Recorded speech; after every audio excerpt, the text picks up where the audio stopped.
Tu vois ce truc? Un sac plastique jaune. Le genre de sac que tu trouves au marché, que tu utilises pour jeter tes déchets ou tes épluchures. Coût de production, quelques centimes. Valeur perçue, 0. Et pourtant, il y a quelques mois, une influenceuse chinoise apparaît avec ça. Pas comme un sac, comme une tenue, une robe, un accessoire, un statement.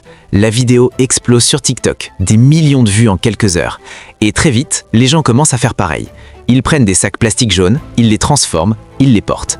Et sans même s'en rendre compte, sans aucune stratégie marketing, ils viennent de créer une nouvelle tendance mondiale. Mais ce qui va se passer ensuite est encore plus fou, parce que cette fois, ce n'est pas une marque qui lance la mode, c'est Internet. Avant de t'expliquer comment ce sac a fini par coûter une fortune, dis-moi en commentaire, est-ce que tu serais prêt à porter ça par ironie? Et si tu aimes ce genre de décryptage, abonne-toi et lâche un like, ça m'aide énormément à produire ces vidéos. Quelques mois après cette trend, une marque décide de récupérer le concept, Balenciaga. Et là, tout devient intéressant.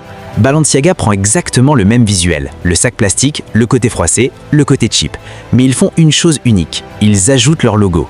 Et soudain, ce n'est plus un sac poubelle, c'est du luxe. Le prix explose à près de 2000 €, la hype s'enflamme et les gens achètent.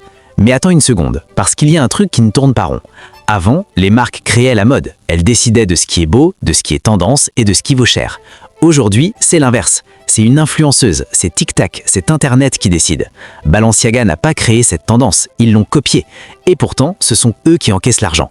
C'est là que tu comprends quelque chose d'énorme. Le luxe aujourd'hui, ce n'est plus la création, c'est la récupération. Ils observent ce qui devient viral et ils le transforment en produit avec un logo et un prix. Et ça marche, parce que même si tout le monde sait que c'est juste un sac plastique, le logo change tout, le regard des autres change tout. Porter un sac plastique, c'est être bizarre. Porter un sac plastique Balenciaga, c'est être style. C'est ça le vrai produit, pas le sac, mais le statut. Le luxe moderne n'est pas une question de qualité, c'est une question de perception. Si les gens pensent que c'est du luxe, alors ça le devient, même si c'est un sac poubelle. Mais le pouvoir a changé de camp. Sans TikTok, ce produit n'existerait même pas. Les marques ne contrôlent plus l'image, elles la suivent, elles courent derrière. Si tout le monde peut créer une tendance, alors qu'est-ce qu'il reste aux marques? Le logo, juste ça, parce que l'idée appartient déjà à Internet. Cette histoire montre une vérité simple. Le luxe n'est plus en avance, il est en réaction. Balenciaga va vendre ce sac très cher et les gens vont l'acheter. Mais au fond, tout le monde sait que ça vient d'un sac plastique et d'une trend de TikTok lancée par quelqu'un qui n'a rien à voir avec le luxe. Pourquoi ça fonctionne quand même? Parce que le luxe n'est pas logique, il est émotionnel et social. C'est un jeu où le prix valide l'objet et où le logo transforme le banal en exceptionnel. C'est peut-être ça le plus fou. Ce n'est pas que les marques copient Internet, c'est que même quand on le sait, on continue d'acheter. Alors dis-moi pour finir, si demain Balenciaga vend un sac plastique jaune à 2000 €, est-ce que c'est du génie marketing ou est-ce que c'est nous qui sommes devenus le produit?